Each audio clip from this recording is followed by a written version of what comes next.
डोंगरी DTH में आपका स्वागत है। आज मैं आपको ऑटो स्विच 2-3 प्रकार के आते हैं, उनमें क्या क्या विशेषता रहती है उनकी विशेषता के बारे में बताऊंगा, और उसके बाद ऑटो स्विच कैसे काम करता है, क्या करता है, उसके बारे में जानकारी दूंगा। कटआउट की भी जानकारी दूंगा। वीडियो थोड़ा सा लंबा होगा पर बाकी आपको सटीक जानकारी देना चाहूँगा।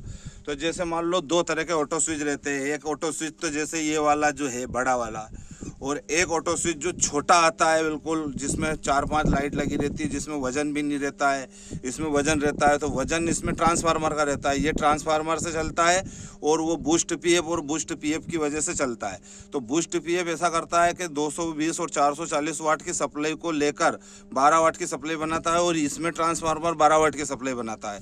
तो इसमें और उसमें विशेषता ये रहती है कि दोस्तों, ये अगर मान लो जो ऑटो स्विच है बड़े वाला डब्बे वाला, इसका टाइमिंग मतलब 1 मिनट का रहता है, 60 सेकंड का रहता है। और जो छोटा वाला बूस्ट रहता है उसकी टाइम बहुत कम रहती है, मतलब 40 सेकंड 45 सेकंड ऐसा टाइम रहता है। वो जल्दी मोटर को स्टार्ट कर देता है और ये थोड़े समय पे करता है। बाकी ये अच्छा है क्योंकि मान लो कभी लाइट बाई चांस ट्रिप मार दी, अगर मान लो चली गई ना, उसी वक्त अगर आ गई तो कम से कम ये वो अपनी पाइपलाइन खाली होती है उसके टाइमिंग के अंतराल में ये चालू नहीं होगा। जैसे ही पाइपलाइन खाली हो जाएगी उसके बाद ये 1 मिनट बाद चालू।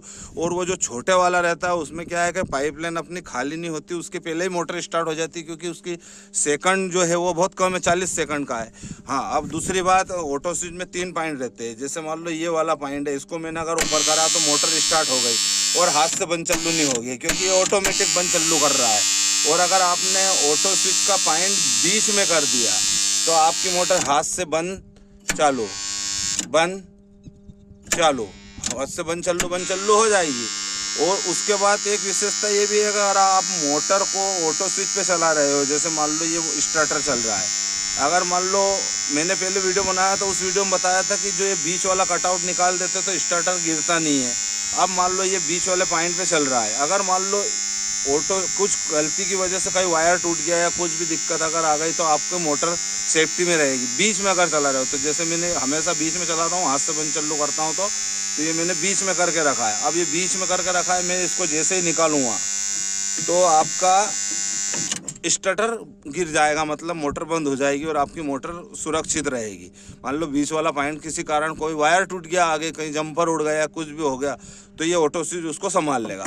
और अगर मान लो आपने ऑटो स्विच को नीचे कर दिया, मैंने ये नीचे कर दिया और इसको मैंने चालू कर दिया, अब चालू करने के बाद अगर मान लो यही वाला फेस वापस तार टूट गया तो ये आपकी मोटर देखो गिरेगी नहीं।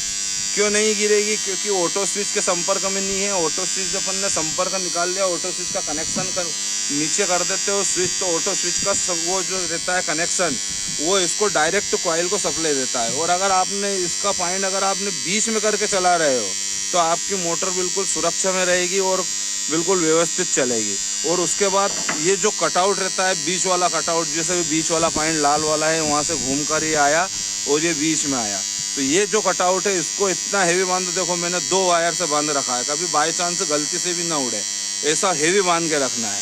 और अगर मान लो आपका बीच वाला पॉइंट काम नहीं कर रहा है, मान लो जैसे मैंने बताया वीडियो में ना, आपको बताया, तो ये बीच वाले पॉइंट पे करा और आपका पॉइंट बीच पे हाथ से बंद चालू नहीं हो रही है, तो उसके लिए आपको 1 मिनट के लिए वेट करना पड़ेगा। जैसे मैंने अभी कटआउट निकाल दिया था तो 1 मिनट के टाइमिंग के बाद आपका ऑटो स्विच सप्लाई देगा, और सप्लाई देने के बाद आपकी ये जो बीच वाला पॉइंट है ये स्टार्ट हो जाएगा। अभी बंद चालू नहीं होगी।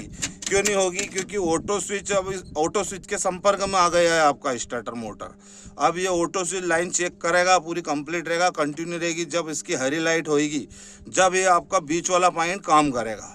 तो अभी जैसे 1 मिनट नहीं हुआ है, अभी मैंने कटआउट निकाल दिया तो 1 मिनट के हिसाब से अभी थोड़ी सा टाइम है। अभी मतलब लाल, जैसे ये 2 इंडिकेटर जलेंगे, अगर दोनों लाल जल रहे हैं तो आपके यहाँ फेस नहीं आ रहा है, मतलब कोई सा भी एक फेस नहीं आ रहा। और अगर एक लाल एलईडी जल रही है और एक येलो पीली एलईडी जल रही है तो आपके तीनों फेस आ रहा है। अब ये हरी हो गई, आपका ऑटो स्विच का पॉइंट बीच में है, और ये मैंने हाथ से चालू करा, बंद करा, चालू करा, बंद करा, चालू करा, बंद करा, मतलब कंप्लीट हो रहा है बंद चालू। क्योंकि इसका बीच वाला जो पॉइंट रहता है वो 1 मिनट में काम करता है। बाकी इससे ये रहता है कि आपकी मोटर आप हाथ से बंद चालू कर सकते हो। तो कभी आपको मोटर हाथ से बंद चालू करके चलानी है तो ऑटो स्विच का पॉइंट बीच में करके चलाए। और अगर मान लो आपको ऑटोमेटिक ही मोटर चालू स्टार्ट करनी है तो ये तो आप सबको पता है कि ऑटो पे स्विच कर देते हो तो ऑटोमेटिक मोटर स्टार्ट हो जाती है। तो ये मैंने ऊपर कर दिए तो ये ऑटो पे हो गए। अब इसमें से आप कोई सा भी एक कटआउट अगर निकालोगे, ये वापस मैंने बीच वाला ही साइड वाला निकालो, साइड वाला निकालेंगे तो वैसे ही गिर जाएगा, ये गिर गया। अगर बीच वाला ऑटो स्विच अगर आपने